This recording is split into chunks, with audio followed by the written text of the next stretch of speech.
하나님 나라의 백성인 하백 여러분, 하백의 성경 아카데미에 오신 것을 환영합니다. 이 시간은 성경신학 60강 시간입니다. 함께 나눌 주제는 완성된 새 창조입니다. 우리는 지난 시간에 이어서 이 시간에는 새 창조와 그 동안에도 삶은 계속된다에 대해서 함께 나누겠습니다. 신약 성경의 복음에 결정적인 영향을 미친 것은 예수님의 육체적 부활입니다. 이렇게 부활을 강조한다고 해서 우리 죄를 덮어버린 완전한 제물이신 예수님의 죽으심의 의미를 깎아내리는 것은 아닙니다. 그러나 핵심은 부활입니다. 그 이유는 부활은 그분의 죽으심을 전제한 것이며 인류의 새로운 시작이기 때문입니다.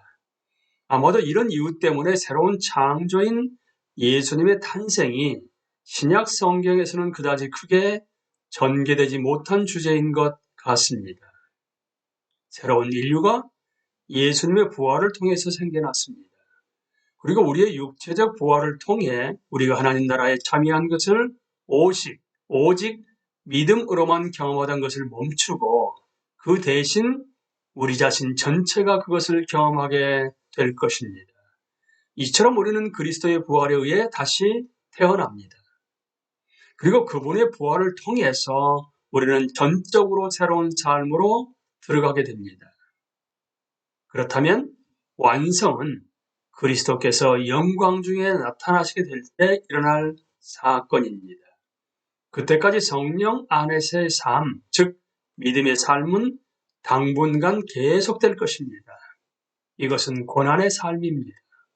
동시에 허무에 굴복해온 모든 창조계가 우리 육체의 마지막 구원을 간절히 기다립니다.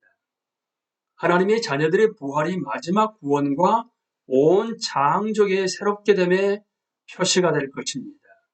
거듭남의 물질적 창조계와 더불어 육체가 포함된다는 사실은 어째서 우리가 거듭남을 오로지 하나님께서 우리의 영혼에게 새로운 생명을 주시는 것으로만 생각해서는 안 되는지 그 중요한 이유가 됩니다. 신약 성경은 불멸하는 영혼만 구원되는 것으로 이해하는 헬라의 영지주의 개념을 계속 배척하고 있습니다. 그래서 죽음과 부활 사이에 존재하는 영혼을 다룬 본문은 매우 희박한 반면에 전인적인 부활을 다룬 본문들은 신약 성경 곳곳에서 풍부하게 나타나 있습니다. 지금까지 매우 확실하게 드러난 사실은 하나님 나라는 땅 위에 있으며 육체를 가진 사람들이 그 백성이라는 구약 성경의 언급들은 결코 영적으로 해석해버릴 수 없다는 점입니다.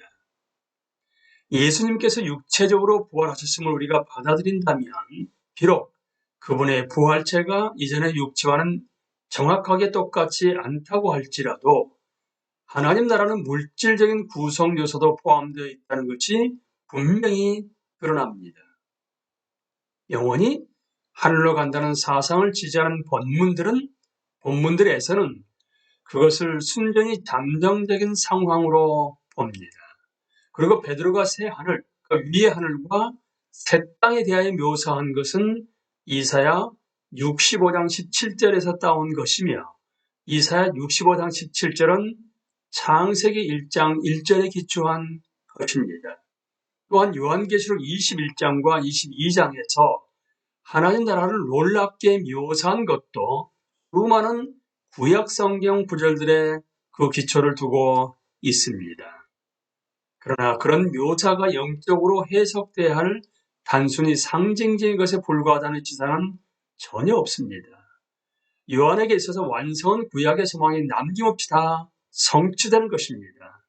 그래서 이때는 새 하늘과 새 땅이 있게 되며 새 예루살렘이 하늘로부터 내려옵니다. 아마 어떤 분은 이 하늘이 예루살렘을 하늘 안에 있는 장소라고 생각하실지도 모릅니다. 그러나 요한은 그것을 하늘로부터 새 땅으로 내려오는 것으로 묘사합니다. 그리고 성막과 성전이 의미하던 것, 즉 하나님께서 자기 백성과 함께 거하심이 실제가 됩니다. 거듭남, 바로 회복은 이제 완성됩니다. 그리고 이로써 더는 하나님의 임재의 상징인 통치체제나 대행기관은 필요 없게 됩니다. 왜냐하면 하나님 그분 자신이 임재에 계시며 또한 모든 빛의 근원이시기 때문입니다. 오래된 에덴의 이미지는 거룩한 성과 보좌라는 이미지들과 결합됩니다. 이쯤 되면 틀림없이 여러분의 마음에는 새 땅이 과연 어떻게 생겼을지에 대해 온갖 질문들이 떠오르게 될 것입니다. 그러나 여러분이 가질 만한 질문들 중 대부분은 이 세상에 사는 동안 대답을 얻을 수 없습니다. 성경이 그에 관한 어떤 아무런 정보도 주지 않기 때문입니다. 하지만 다음에 한 가지만은 확실합니다. 즉, 만물의 전체적 회복, 그러니까 거듭남에 대한 성경적 견해는 몸을 떠난 영혼들이 이상한 한두 조각의 구름에 얹혀서 영원히 지내게 된다는 이방인들에게 유행하는 견해를 여지없이 부정한다는 것입니다. 예수님의 육체적 부활은 우리에게 우리 자신도 육체적으로 부활한다는 사실과 물질적인 창조물도 모두 회복된다는 사실을 알려줍니다. 이제 우리는 그 동안의 삶은 계속된다로 넘어갑니다. 요한계시록의 마지막 말씀은 우리를 우리의 현존의 상태로 되돌려 놓으며 우리는 예수님이 오시기를 기다리면서 계속해서 싸워야 한다는 사실을 상기시켜 줍니다. 신약 성경은 여러 가지 방법으로 이 세상에서 지속되는 그리스도인의 삶의 뼈대가 되는 것들을 언급합니다. 물론 첫째는 복음 사건입니다. 둘째는 복음 사건의 결과로서 나타난 완성입니다. 이 과거와 미래의 두 사건과 우리의 현재 관계를 간추려 놓은 중요한 성경 본문이 있는데 그것은 골로새서 3장 1절에서 5절입니다.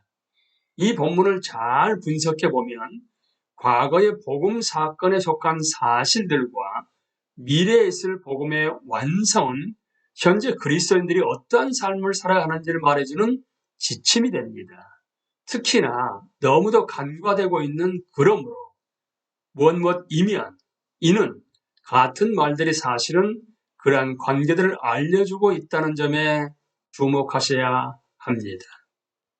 우리는 골로새서 3장 1절부터 5절을 복음 사건, 그리스도의 삶, 그리고 완성 이러한 차원에서 각각 나눠 살펴보도록 합니다. 그러므로 너희가 그리스도와 함께 다시 살리심을 받았으면 이것은 여러분 복음 사건이죠.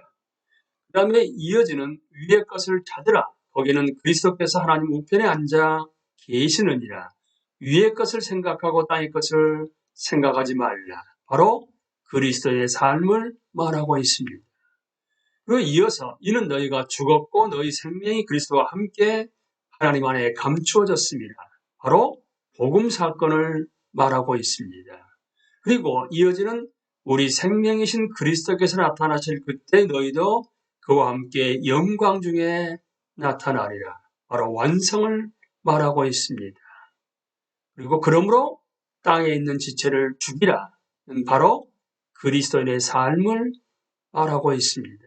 그러니까 골로새서 3장 1절부터 5절은 바로 복음 사건, 그리스도의 삶, 완성, 과거, 현재, 미래가 말씀 안에 녹아들어가 있다는 것을 일깨워주고 있습니다. 여기서 다른 두 가지 논평이 필요합니다. 첫째로 완성은 오직 복음 때문에 생긴다는 것입니다. 그러기에 완성은 복음의 결과들과 의미를 온 우주가 보고 인정하지 않을 수 없도록 활짝 드러내는 것입니다. 그리고 이런 까닭에 그리스도께서 이때에 심판하시려고 다시 오시기 때문에 구원 받으라는 요청을 받아들이는 일은 그때가 되면 너무 늦습니다. 그분께서 심판하러 다시 오심에도 불구하고 그분의 오심에 대한 소망은 그리스도인들에게 거룩한 삶을 살아야 할 동기를 제공합니다. 그러나 이 동기는 심판에 대한 두려움이 아니라 그분을 닮아가려는 소원에 있는 것입니다. 둘째로 복음이 복음 사건과 관계가 있을 뿐만 아니라 그 사건과 긴밀히 연결되어 있기 때문에 우리에게 소망이 되는 것처럼 그리스도의 다시 오심도 동일한 이유로 우리에게 소망이 됩니다. 우리가 이미 그리스도 안에 있는 상태가 장차 우리 자신들 안에서 구현될 것인데 그동안에 우리는 우리 안에서 역사하시는 성령님에 의해서 목표를 향해 나아가는 것입니다. 그럼 과거의 복음 사건과 현재 우리가 계속하고 있는 싸움은 밀접한 관계가 있으므로 이 둘을 분리시키는 것은 커다란 위험이 됩니다. 신약 성경에는 거룩한 삶을 살라는 명령이나 권면을 언급하고 있는 말씀들이 수없이 많습니다. 그런데 우리가 이런 말씀들을 우리가 그리스도를 믿는 믿음을 통해 하나님 앞에서 이미 완전한 신분을 소유하게 되었다는 이 큰 맥락을 떼어내 버린다면 그리스도의 삶은 신약 성경이 가르치는 바와는 너무도 동떨어진 율법주의적인 형태의 삶으로 전락하고 말 것입니다. 따라서 이러한 잘못을 교정하는 길은 우리 마음속에 그리스도인으로서 살며 존재하는 복음을 우리의 삶의 각 부분에 적용하는 것이라는 사실을 확고하게 인식하는 것입니다. 우리는 우리를 위해 새 창조가 되신 그리스도에게서 출발하여 전 우주적인 새 창조 안에서 이루어질 목표를 향해 나아가는 것입니다. 그리고 그 목표는 그분을 닮아가는 것입니다. 따라서 신약 성경에서처럼 그리스도의 삶에서도 그리스도는 알파와 오메가, 처음과 나중, 시작과 끝이십니다. 그리스도인의 존재, 복음과 복음의 완성이 그리스도인의 존재를 형성하며 그 존재의 동기를 부여합니다. 우리는 이제 새 창조의 최종적 완성에 대한 간추림을 나누겠습니다.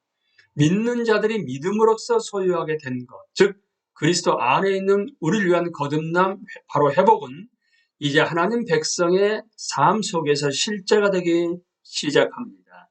그리고 그리스도의 재림 때 믿는 자들의 거듭남은 완성되고 모든 창조계는 새로워집니다. 그리고 처음에 에덴에 계시되었던 하나님 나라가 완성되어 영원히 계속됩니다. 하나님 나라의 관점으로 넘어갑니다. 우리는 예수 그리스도의 초림과 재림을 통해서 우리를 위해 우리 안에 그리고 모든 창조계 안에 있는 거듭남에 대해서 함께 나누었습니다. 그러니까 완성된 새 창조에서는 하나님은 삼위일체 하나님이시요 인간은 하나님 앞에 있는 하나님의 백성입니다. 그리고 세상은 바로 새 하늘과 새 땅입니다. 주요 주제들입니다. 모든 창조의 거듭남 회복과 이것과 복음의 관계, 예수님의 다시 오심과 하나님 나라의 완성입니다. 우리는 새로운 완성된 새 창조에서 우주적인 회복의 거듭남과 그리스도의 다시 오심에 이어서 오늘 이 시간에 새 창조와 그 동안에도 삶은 계속된다를 함께 나누었습니다. 강의를 마치겠습니다. 감사합니다.